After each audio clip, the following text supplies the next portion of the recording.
మనల్ని మనం కాపాడుకోవడానికి ఉపయోగపడే 3 ఇండియన్ ఐపీసీ సెక్షన్స్ ఏంటో ఈ వీడియోలో చూద్దాం.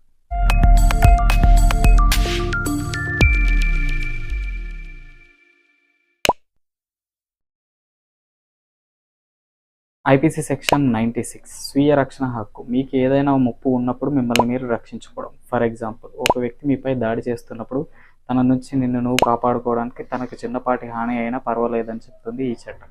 కానీ హద్దుకు మించి హాని చేయరాదని చెప్తుంది కూడా ఈ చట్టం. ఐపీసీ సెక్షన్ 100 ప్రాణరక్షణ కోసం హత్య హక్కు. మీ ప్రాణం పోయే ముప్పు మీకు ఏర్పడినప్పుడు మీ ప్రాణాన్ని మీరు కాపాడుకోవడం కోసం హత్య చేయడంలో తప్పు లేదని చెప్తుంది ఈ చట్టం. ఫర్ ఎగ్జాంపుల్, ఒక దోపిడీదారి కత్తితో మిమ్మల్ని చంపడానికి ప్రయత్నిస్తున్నప్పుడు అతని నుంచి మిమ్మల్ని మీరు కాపాడుకోవడానికి మీకు తెలియకుండానే అతన్ని పొరపాటున మీరు హత్య చేయడం. ఇలాంటి కేసెస్లో మీరు చేసింది ఇంటెన్షనల్ హత్య కాదని ప్రూవ్ చేసుకోవడానికి మీకు ఈ చట్టం ఉపయోగపడుతుంది. ఐపీసీ సెక్షన్ 166A ప్రభుత్వ ఉద్యోగి డ్యూటీ విఫలం. అంటే ప్రభుత్వ ఉద్యోగి చట్టాన్ని పాటించకపోవడం. ఫర్ ఎగ్జాంపుల్, ఒక ప్రభుత్వ ఉద్యోగి తన పని తాను చేయడానికి ప్రజల దగ్గర లంచంని వసూలు చేయడం. ఈ తప్పు చేసిన వారికి 6 నెలల నుండి 2 సంవత్సరాలు జైలు శిక్ష పడే ఛాన్స్ ఉంది. ఇన్ఫో నచ్చితే లైక్ చేయండి.